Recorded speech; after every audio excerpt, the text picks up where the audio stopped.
What actually is consciousness? The consciousness is everything, you see.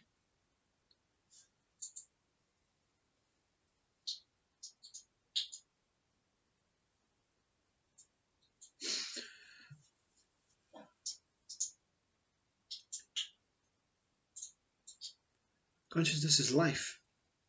Everything that is taking place is conscious life.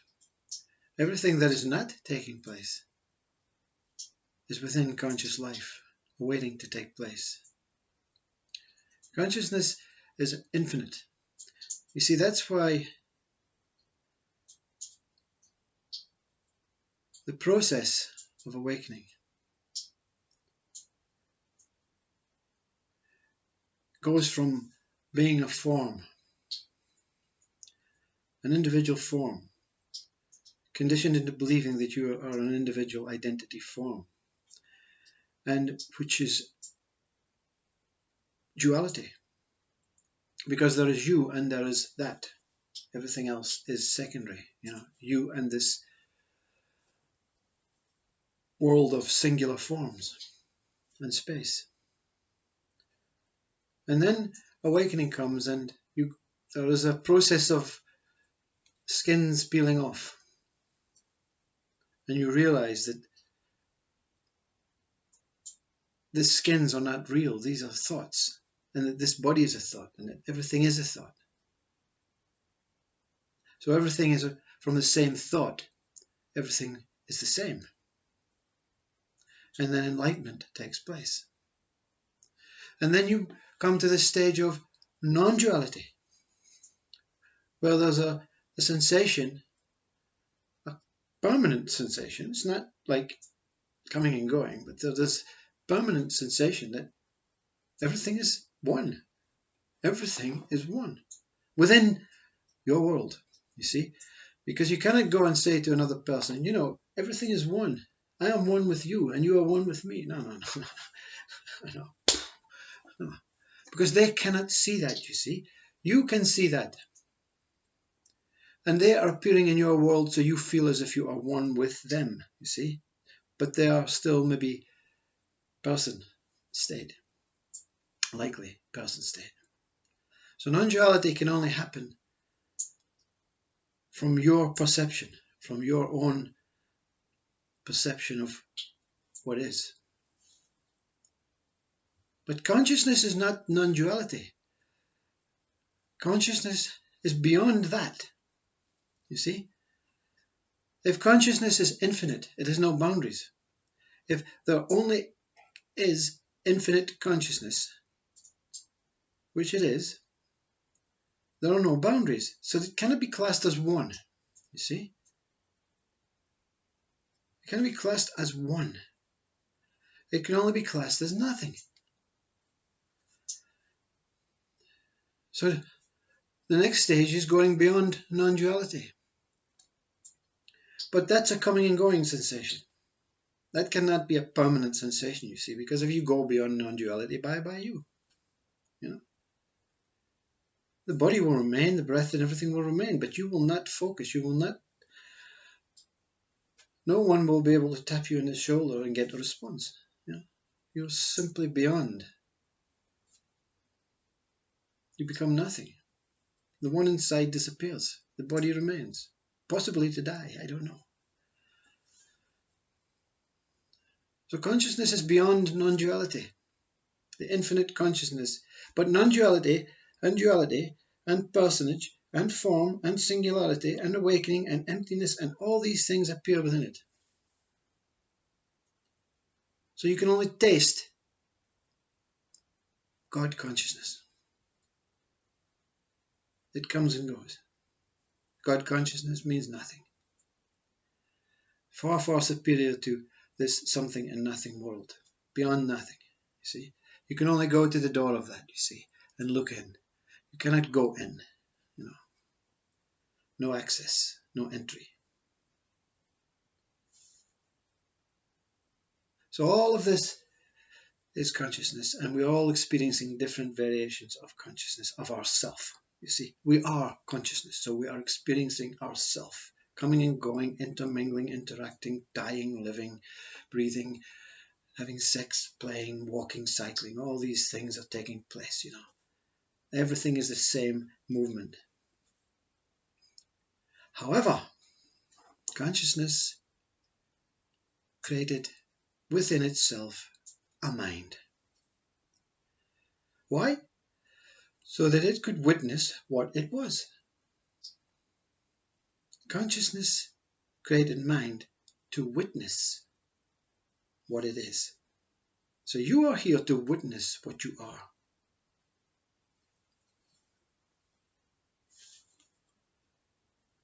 Problem.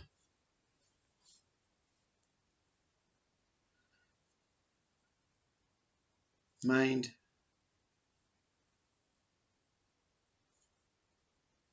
was given a job, a role.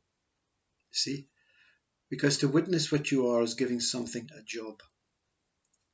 I'm giving you a role. Come back and inform me of what I am. Give me descriptions, words, feelings, emotions, senses. Give me something to explain who I am, and what I am capable of doing.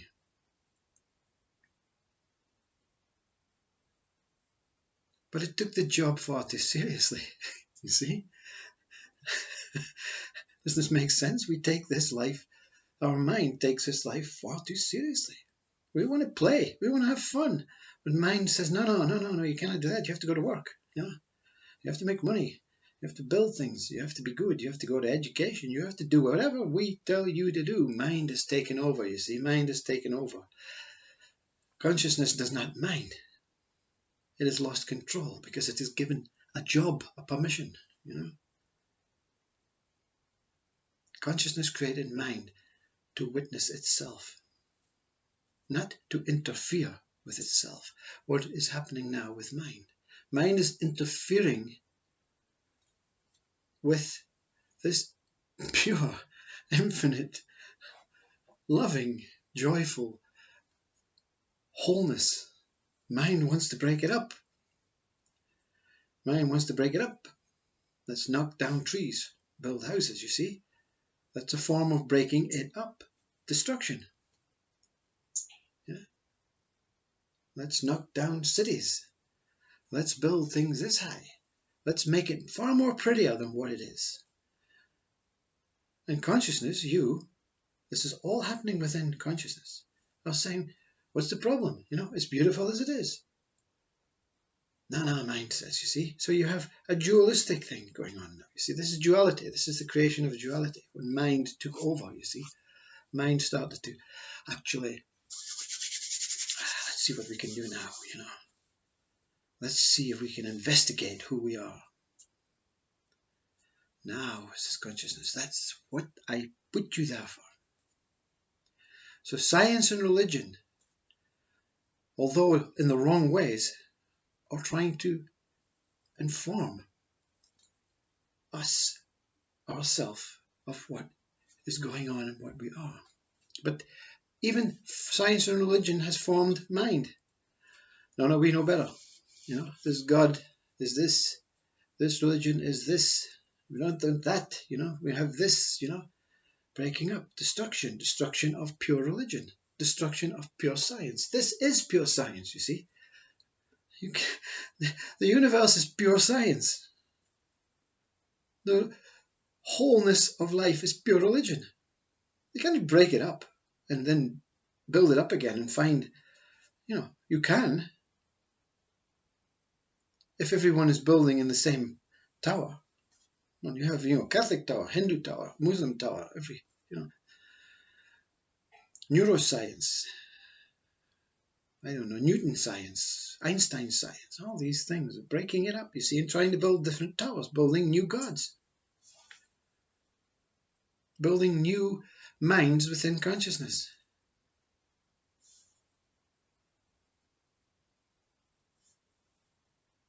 Consciousness cannot self-destruct, you see. It cannot say enough, finished. So if you look at U.G. Krishnamurti's way and say there only is consciousness, we're ghost. We are ghost. until mind surrenders. I surrender. I've done wrong. In this world, you see many minds surrendering. You see many politicians and sheiks and important people surrendering their empires, surrendering everything. No, surrender, Let's allow consciousness to do what it is and enjoy this world for what it is, That's what we're here for, to witness it for what we are. We'll witness ourselves, our own creation.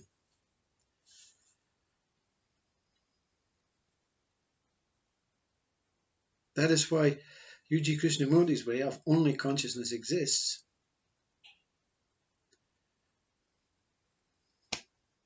is perfect, because we have to accept things as it is. This is it, and it's great. And then we have the other ways who say there's a God who can come and destroy humanity and save consciousness. Yeah, and this way is good also, because this gives hope and belief, you see.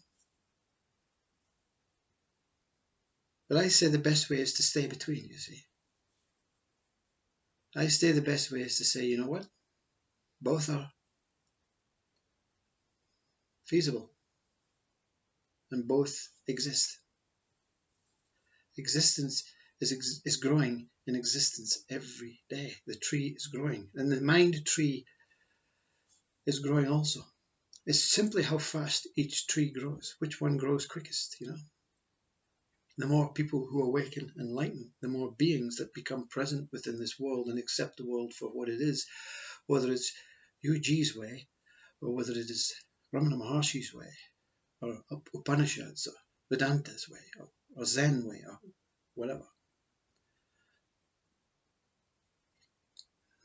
Except there's nothing we can do. That is the destruction of our mind. And that is the only way.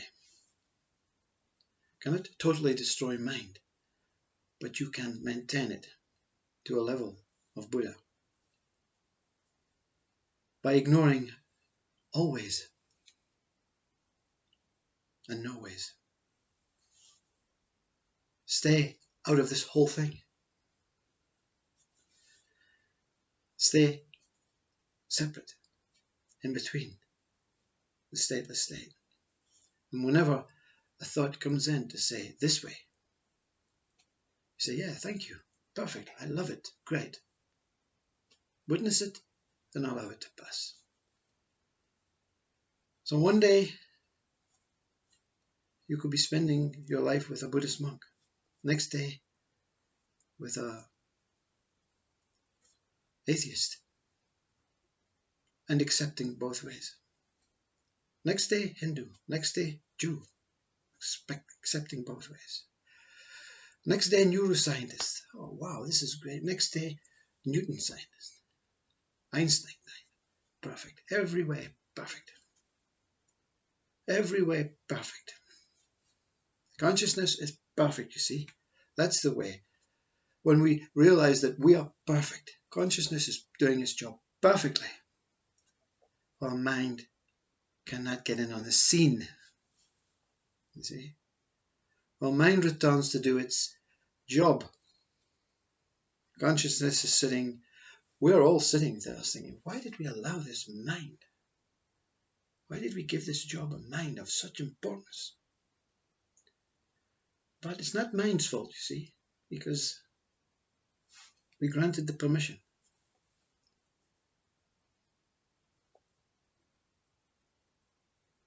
Every way is perfect. Every scenario, solution, every theory, every feasible discovery is perfect. Everything you're doing in your daily life is perfect, see. When mind is not interfering and saying, go and do something more important, or go and do something less important. Everything is perfect, even when this mind says this. Because when you argue against mind, you are giving it food, you see. And it's mind arguing with mind. Our mind is building itself up. as tree. Consciousness as tree is completely built, but it is hidden in this mist because mind is so powerful now. It thinks it's powerful, But in U.G. Krishnamurti's way, if it gets too powerful, it's not going to be a fun human existence. It's going to be more robotic, more slavery, more greed, power, and the things that he says is created by mind. And it's right. But the one who stays separate, as U.G. did, as every guru will tell you to stay focused, stay centered, stay Buddha nature, stay Zen, stay Christ consciousness, stay within, stay separate, stay together, stay always, stay not, no way. Move. Let life move you. You see, let life move you. It's doing a great job moving you. The mind that was created was to create a body, eyes, nose, ears, so we can look and see and taste and experience and listen to the wondrous things that we created as consciousness together. And if there is a God that is superior, that can control, then he has to be within consciousness. You see?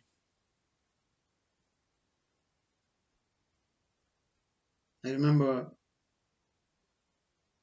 one of the most important revelations whilst lying one day and disappearing, and my whole stomach inside fell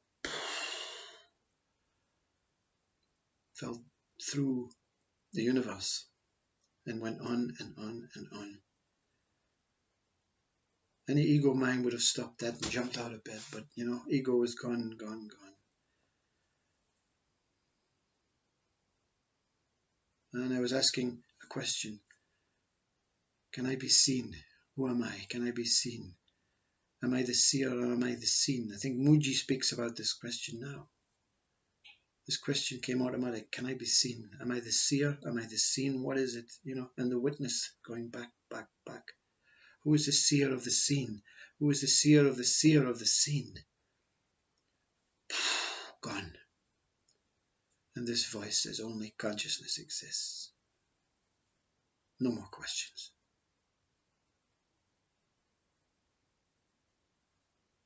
But I questioned it, you see, to find some more. You go your own way. You go how long, how far you want to go. Whilst you're removing mind, you're doing this whole world a favor. You're doing this whole consciousness, this whole universe, this whole planet a favor, while you're removing your identity in your mind that says you're important as an individual. Namaste.